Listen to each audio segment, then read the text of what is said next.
let's start with what has happened to Scott Ritter. We know that he wanted to be there with you and participate in this forum, but he couldn't be there because the State Department decided to seize his passport. And many people out there are asking, why Scott Ritter? Why not Larry Johnson? Why not somebody else? Scott, when he travels overseas, because of some previous issues in his life from 20 years ago, has to inform the State Department that he's traveling. So they knew about his travel plans. I don't. So they didn't interfere with my travel out. I don't know if they'll try to interfere with my return. I've done nothing wrong, have violated no laws. But what's clear, what the State Department did was an arbitrary, malicious attack on Scott. Because they're going to argue, I think, that the passport was not properly marked. Well, the reason it wasn't properly marked is because the Biden administration screwed up when they issued the passport. And once Scott notified them about his travel plans, I think they quickly decided then that they'd let him travel twice previously without any problems. And I think they wanted to make an example of him. And because what they could have done, if they were being honest and straightforward, they could have notified him by letter, hey, we need to issue a new passport, and they could have issued him a new passport, which would have had all the markings that they say should be in there. So this was just typical Biden and his administration. They are playing politics with the civil rights of Americans, and what they did, ironically, is attract more attention to Scott than he otherwise might have received. In fact, it was very much a conversation at the St. Petersburg International Economic Forum, which is what I attended, what Scott was going to attend. Americans we're a minority here by choice. The American government refuses to participate and have any involvement with this whatsoever, and it's idiotic. There are 134 countries here. There are over 20,000 participants. I mean, it is an incredible experience, and it has economic. The primary thrust is the economy, and now BRICS is dominating the conversation. So you're seeing, South Africans, Brazilians, Indians, Chinese, people from throughout Africa, Senegal, South Africa in particular. I spent some time with Nkosi Mandela, the grandson of Nelson Mandela, just a very fine man. He has been in the legislature in South Africa for the last 15 years. But the West in its narcissism, I call it, they're suffering from narcissistic personality disorder. They're assuming that the West is so far superior to the rest of the world, and the rest of the world is looking at the United States and saying, you know what? We are fed up with the United States threatening us with sanctions, fed up with the United States trying to interfere in our internal affairs, fed up with the bullying, there's no other way to describe it, by the United States. The art of diplomacy, of opening up conversations with people, you don't have to agree with everybody. You don't have to agree that China's got the best system of government or that China's got the worst system of government. Respect the Chinese, that it's their government. Let them figure out how they want to run their country. The same for Iran, the same for North Korea, the same for any other country, Angola, Swaziland.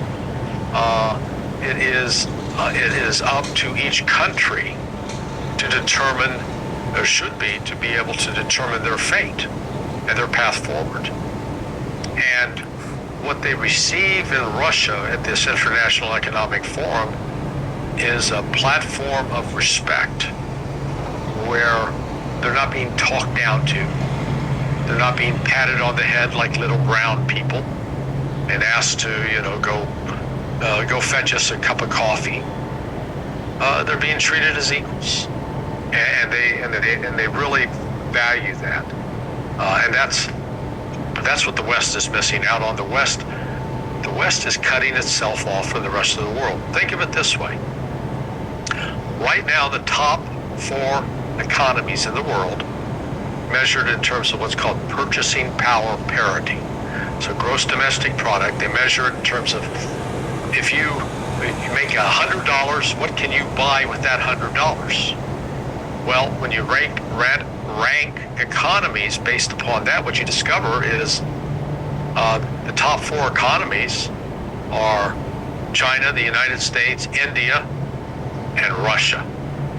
So right off the bat, 3 of the top 4 economies in the world in terms of purchasing power parity are now cooperating together to try to create a new international economic system where the United States cannot hold other countries hostage by threatening sanctions or to seize their bank accounts.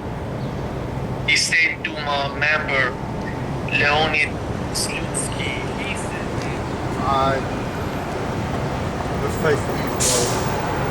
Alright, first and foremost, I'd like to give all praises to YAHAWAH, YAHAWASHI, YAHAWASHI, YAHAWASHI.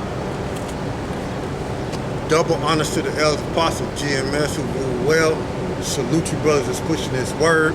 And truth is the serious strength by YAHAWASHI. And shalom to you brothers and sisters born and trust the spirit by YAHAWASHI. Shalom to you too, right? We out here to prophesy the downfall of the wicked destructive kingdom, known as Babylon the Great, Sodom and Gomorrah, Egypt, Rome, all those ancient empires balled up into one, controlled by Esau, Edom, the so-called white man, devil that the Bible speaks of, right? And we are here to gather the elect of the nation of Israel, which consists of the Negro Latinos and Native Americans. Those are the true biblical Hebrew Israelites according to the King James Bible. And the elect is the only ones going to repent, turn back and serve Yahweh Shem Shai in true sincerity, right? I want y'all to hear that concerning what Larry was saying, attending that economic forum over there in Russia in St. Petersburg. I want y'all to hear that. And he said, and then we're going to get into Lazarus too. I thought I'd tell y'all that. We're going to get into Lazarus and the rich man too today, Luke 16. But he was talking about 137 countries was attending that St. Petersburg Economic Forum, right? Now, what I want you to do is Google how many countries are there in the world. It's like 190 something.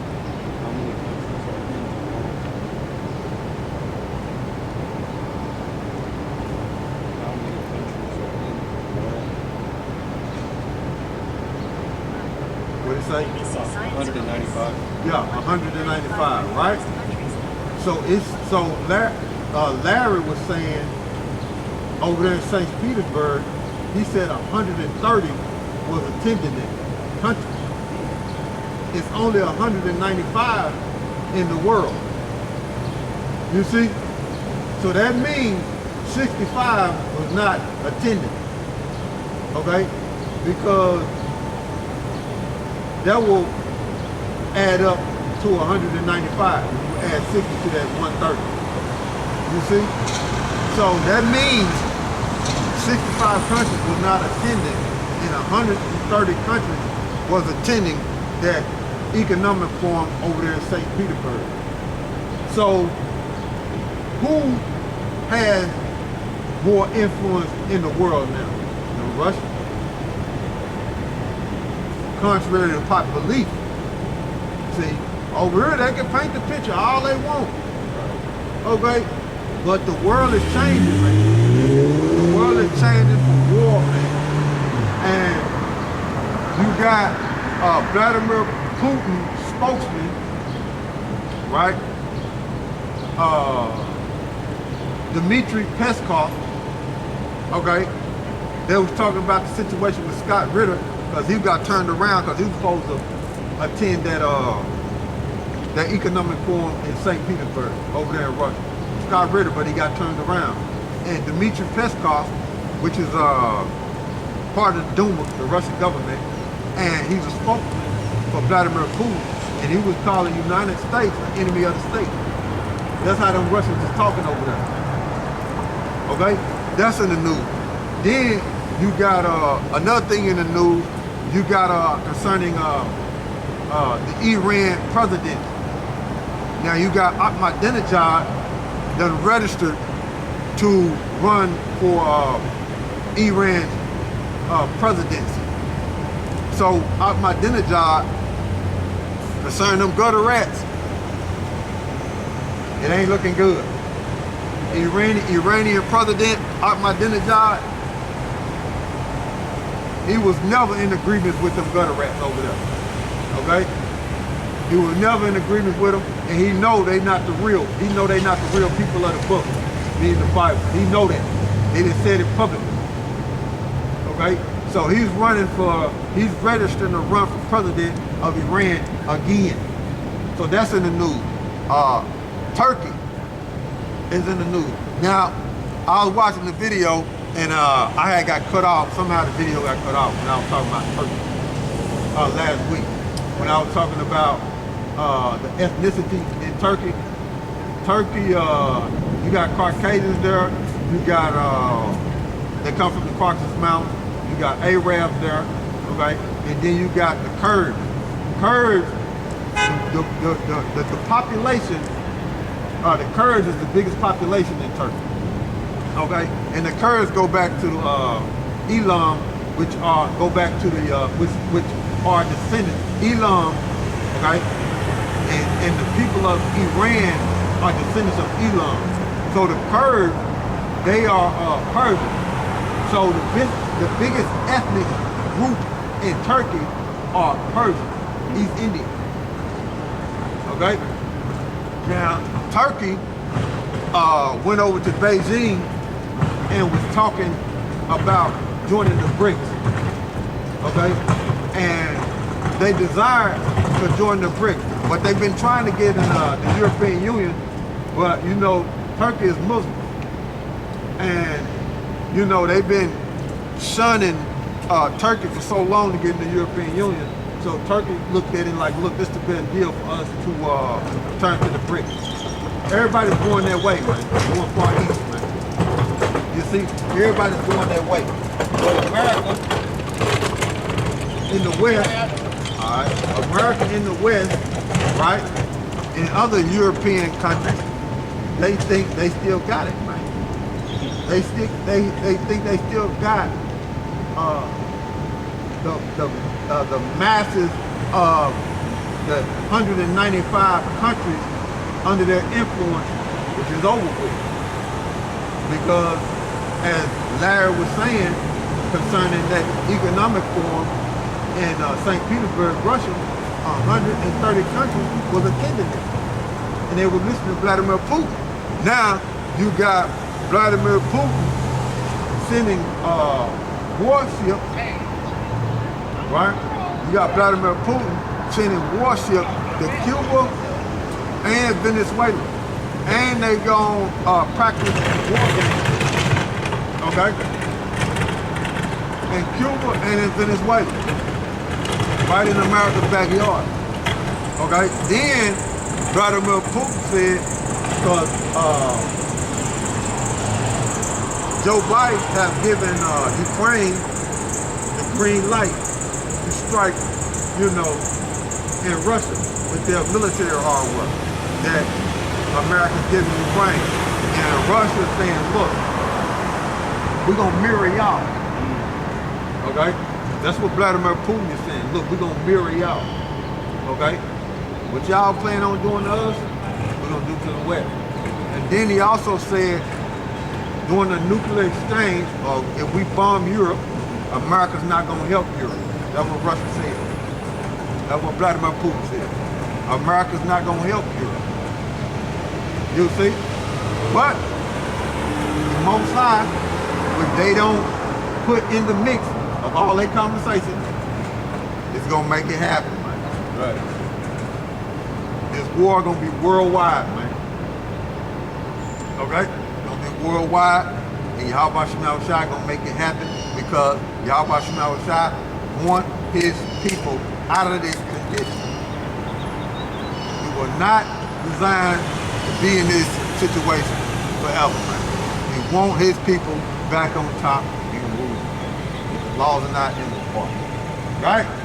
So, anything else you see in the news? Also, they got a gutter rat that just became president in Mexico. A female, the first so-called female, because she's Jewish. Yeah.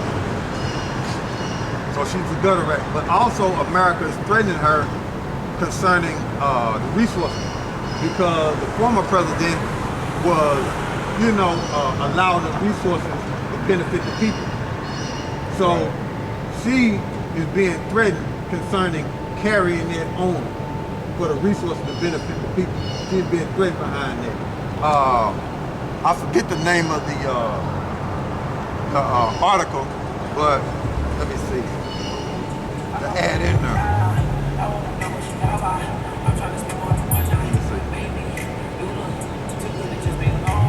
Oh, yeah, see? Mexico's moment of promise comes with risk for its new president. So that's what it's going into, how America is pressing her concerning the resources. So I'll show y'all that article. Okay, y'all can, yeah. Let me see. Y'all can, I don't know if y'all can see that. Lord willing, y'all can. But that's the article right there. Y'all can look into that. It's called, it's a U.S. Chamber of Commerce. And it's Mexico's moment of promise comes with risk for its new president. And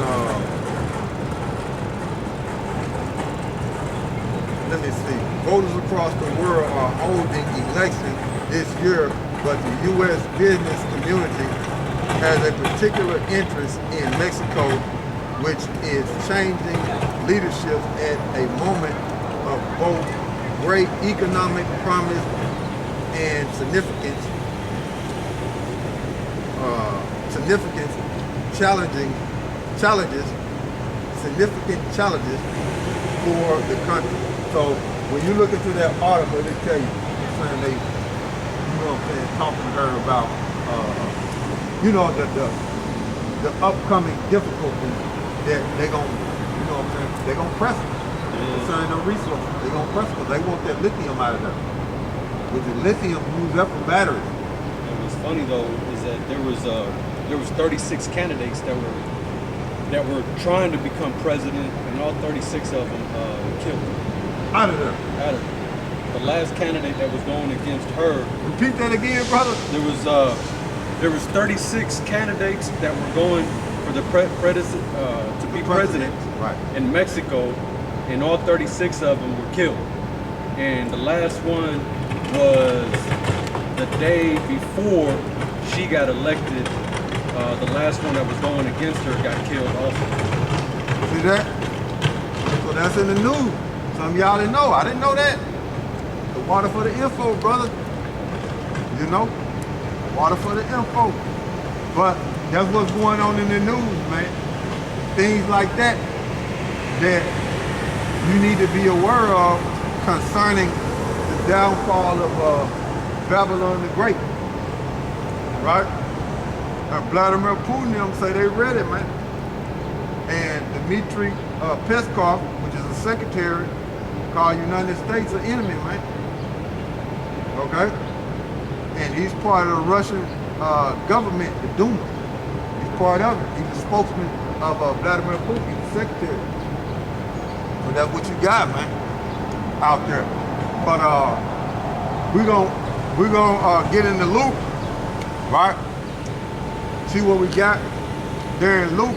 Now, this particular chapter, right, is a controversy in Israel.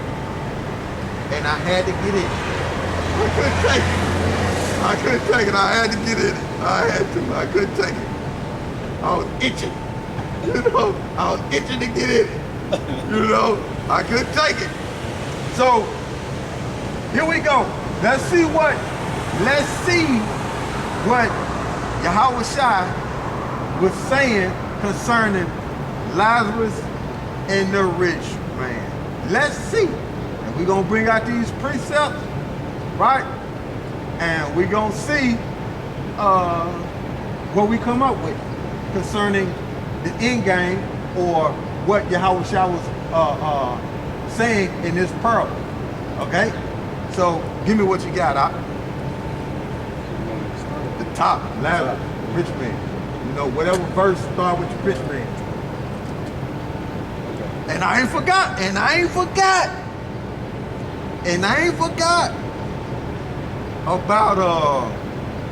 about the steward. I ain't forgot about that. Concerning Luke 16 and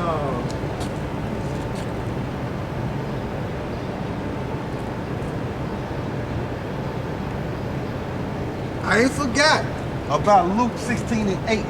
I ain't forgot about it. But that's coming. So we're gonna start out with Lazarus and the rich man.